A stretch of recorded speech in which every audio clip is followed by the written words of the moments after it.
Sejam bem-vindos ao canal Ouvindo a História.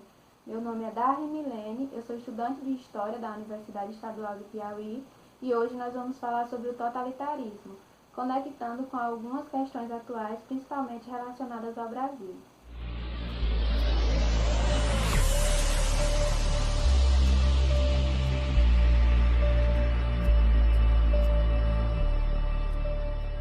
Bom, primeiro de tudo é importante a gente entender o que estava acontecendo na Europa quando as ideologias totalitárias ganharam força. Depois da Primeira Guerra Mundial, os países europeus eles passaram por uma profunda crise econômica. Os países que participaram da guerra eles tiveram altos gastos com compra de armamentos e grandes perdas, uma vez que estima-se que foram mortos mais de 15 milhões de pessoas nessa guerra. Então, para recuperar a economia abalada por a guerra, esses países pegaram empréstimos com os Estados Unidos, o que gerou aumento nos preços que prejudicava principalmente a população mais pobre. Esse fator, junto com o desemprego, gerou muita fome dentro desses países. E justo quando esses países começaram a se recuperar da guerra, veio uma nova crise que abalou o mercado internacional. Esse evento ele ficou conhecido como a crise de 1929 e se tratou da quebra da Bolsa de Valores de Nova York, por causa do excesso de produção. Basicamente, havia muitos produtos no mercado e pouca gente para comprar. Por causa disso, muita gente vendeu suas ações da Bolsa entre 1929 e 1930, gerando um colapso da economia internacional. E essa crise ela afetou diversos países, como a Inglaterra, a Alemanha e até mesmo o Brasil. E esses acontecimentos pós Primeira Guerra Mundial, eles geraram uma insatisfação na população em relação à democracia liberal. O que seria isso? A democracia liberal é um estado em que as pessoas que são consideradas cidadãs, elas têm direitos e liberdades individuais e o Estado ele não interfere na economia. E é dentro desse contexto que surgem movimentos alternativos a esse modelo de democracia burguesa. E esses movimentos, eles possuíam uma ideologia totalitária e eles defendiam um Estado forte que fosse capaz de recuperar a economia desses países e trazer de volta a ordem e estabilidade social. Esses movimentos eles eram também anticomunistas e antissocialistas. Então a gente pode entender as ideologias totalitárias que começam a ganhar força dentro desse período como uma forma de tentar resolver a crise do capitalismo que estava acontecendo naquele momento, mas sem a implantação de um Estado socialista ou comunista. Mas então, acho que vocês devem estar se perguntando, e o que seria o totalitarismo? O totalitarismo, ele é uma forma de governo controlada por um único partido. O totalitarismo vem de total, então é um Estado que ele tem o poder total de interferir em todos os campos da vida social, pública e privada das pessoas. Ele pode interferir na sua liberdade de vir, no que você pode ou não falar, no que você pode vestir. Tudo isso são características de um Estado totalitário. Outra característica de um Estado totalitário é o controle e a manipulação dos meios de comunicação, como a imprensa e também os meios educacionais, como a escola. Vocês podem estar se perguntando o que fariam as pessoas abrir mão dos seus direitos e das suas liberdades individuais em nome da nação. Mas a gente tem que tentar entender que durante esse período, as pessoas elas estavam desesperadas, elas viviam em meio a uma instabilidade política, econômica e social. E esse cenário ele é um campo fértil para o surgimento de grupos ou sujeitos como Hitler e o Mussolini, que se aproveitam da insatisfação popular para apresentarem suas propostas como a solução para os problemas das pessoas, como a fome e o desemprego. Isso não é algo distante de nós. O presidente Jair Bolsonaro se aproveitou da insatisfação popular com o PT e com a corrupção e conseguiu se eleger em 2018 com um discurso racista, violento, que atacava diversas minorias como negros, homossexuais e até mesmo nordestinos. Questionava também vários direitos já conquistados pela população. E como que ele conseguiu fazer isso? Mobilizando as pessoas contra a esquerda, trazendo também a ideia de que ele era o único que poderia salvar o Brasil e trazendo também de volta o comunismo e o socialismo como inimigos do Estado brasileiro, como nós podemos ver aqui nessa imagem. Aqui temos o Bolsonaro e o lema do governo dele: Brasil acima de tudo, Deus acima de todos. E o que esse lema quer dizer? Vocês lembram do que a gente estava falando sobre um Estado total? Pois é, isso é colocar o Estado acima dos direitos, dos interesses e da liberdade da população. E não é um Estado brasileiro de fato, mas um Estado imaginado que representa o grupo do qual o Bolsonaro faz parte, ou seja, é um Estado que tem como figura central o Bolsonaro e os interesses dele. E ele agrega também a essa frase o significado religioso, que tem um grande poder de mobilizar tanto a população que é cristã quanto a população evangélica.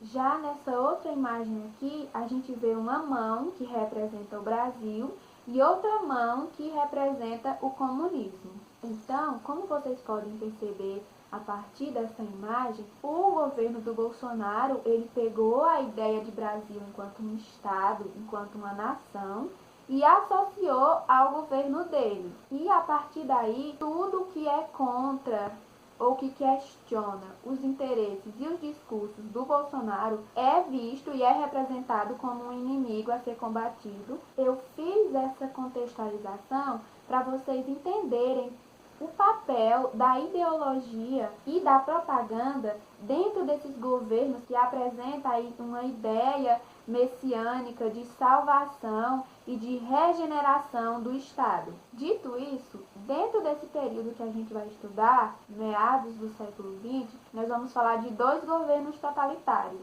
o fascismo e o nazismo. E o que foi o fascismo? Lembram quando eu falei sobre a crise, o desemprego e a fome? Pois é, a Itália estava passando por isso. E é dentro desse contexto que surge a figura de Benito Mussolini, um ex-militante socialista. Aqui é importante vocês entenderem que durante a Primeira Guerra Mundial, muitas pessoas que se diziam socialistas, influenciadas pelo nacionalismo, eles apoiaram e participaram da guerra.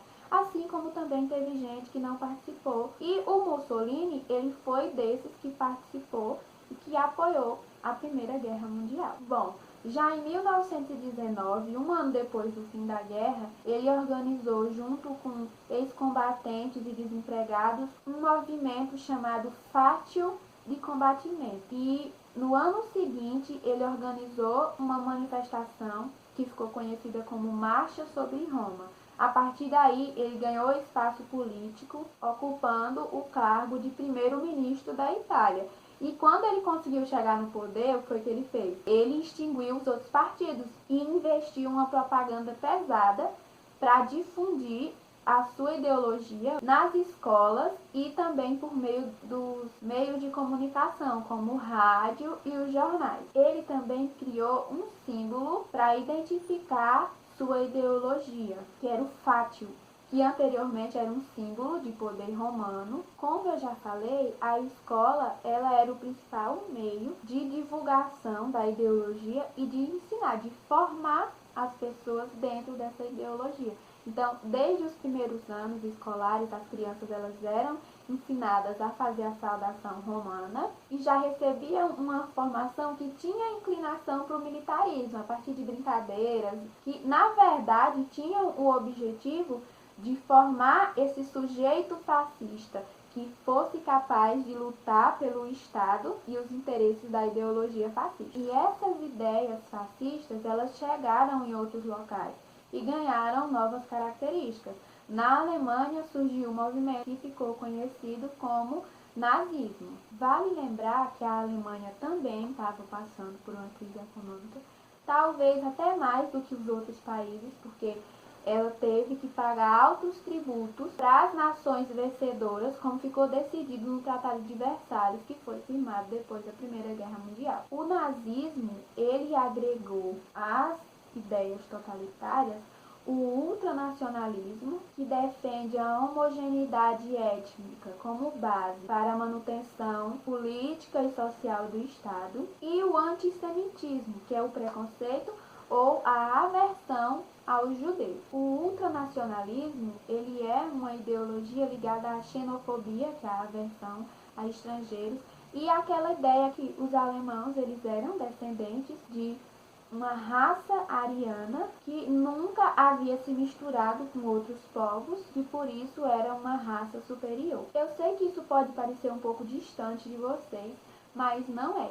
A xenofobia e o preconceito, eles ainda são bastante presentes no Brasil. Aqui existem grupos neonazistas e neofascistas que têm como principal alvo os negros, os homossexuais e os nordestinos. Inclusive, já se registraram um aumento do neonazismo no Brasil depois que o Bolsonaro se tornou presidente. Isso porque o Bolsonaro possui discursos que reforçam esses preconceitos e essa ideia de superioridade desses grupos. Então eu trouxe algumas frases aqui para vocês perceberem isso que eu estou falando, sobre essa questão de discursos que tendem para esse lado neonazista ou neofascista, como é: parte da imprensa insiste em virar as costas aos fatos, ao Brasil e aos brasileiros, mas o governo, por determinação do seu chefe, seguirá trabalhando para salvar vidas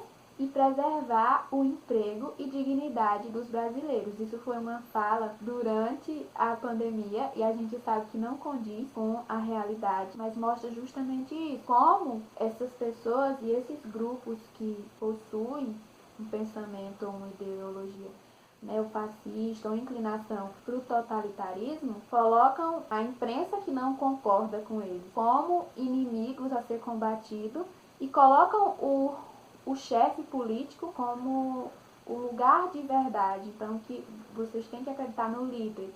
É o culto pessoal ao líder, uma das características muito importantes do totalitarismo. Inclusive, outra questão que a gente pode citar aqui interessante são a produção de máscaras com a frase Brasil acima de tudo, Deus acima de todos, produção de camisas com o nome Bolsonaro. Tudo isso é divulgação, é propaganda e cultuação a esse líder político. Então, dentro desses governos, o Estado, na verdade, se resume a ele, a essa figura pessoal. Outra coisa que a gente pode citar aqui também é o discurso produzido pelo secretário da Cultura, Roberto Alvim, em janeiro, que parafraseava o Joseph Goebbels, o ministro da propaganda da Alemanha nazista. Então, tinha a música do Wagner, que era o compositor preferido do Hitler, de fundo. Eu trouxe até aqui a imagem para vocês verem a comparação. Então, como vocês podem perceber, essas ideologias, elas não estão mortas. Elas perduram e elas ainda influenciam o pensamento e a fala de pessoas na atualidade. Por mais que a gente não possa falar de um Estado fascista ou nazista tal como existia no século XX. Por isso que muitos autores estão chamando de neofascista ou neonazista, porque possuem características que são semelhantes, mas com algumas transformações. Voltando aqui mais para o período que a gente estava estudando, vocês devem estar se perguntando: mas como surgiu o nazismo? Ele surgiu principalmente atrelado ao Partido Nacional Socialista, fundado por Adolf Hitler, que defendia um Estado forte, antissocialista e anticomunista. E é importante aqui vocês entenderem que, apesar do nome do partido, o nazismo ele não foi uma ideologia socialista nem de esquerda. Na verdade, o Hitler ele se apropriou desse nome em um período em que esse nome estava em disputa entre a esquerda e a direita, e assim como o Mussolini, ele também adotou um símbolo, que foi a suástica. E esse símbolo ele era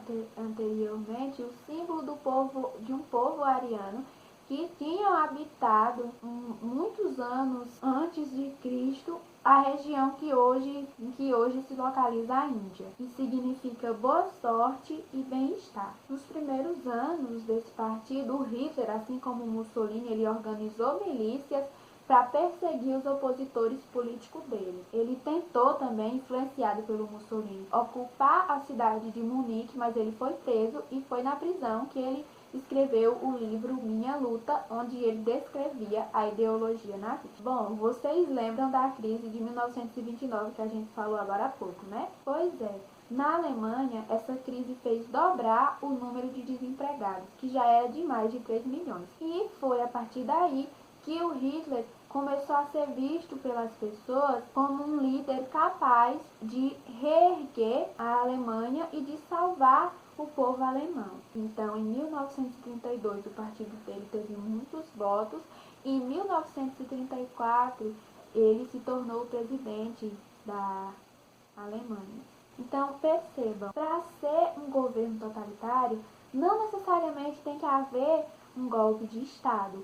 O Hitler chegou ao poder porque ele ganhou o apoio popular em meio à crise generalizada que as pessoas viviam dentro da Alemanha. E quando ele chegou ao poder, ele passou a reprimir os grupos que ele considerava como inimigos. Agora, não mais só por meio das milícias, mas também por meio do aparato jurídico, ou seja, da criação de leis. E o antissemitismo, a partir desse momento, ele passou a ser uma política de Estado, como a Lei de Nuremberg, criada em 1835, que proibia, por exemplo, o casamento entre judeus e alemãos, proibia os judeus de frequentar os mesmos espaços que os alemãos, de ter criados ou empregados de origem alemã. A escola também, assim como no fascismo, foi um dos locais de formação do sujeito nazista. Então, o alvo do nazismo eram as crianças e os jovens que estavam em formação.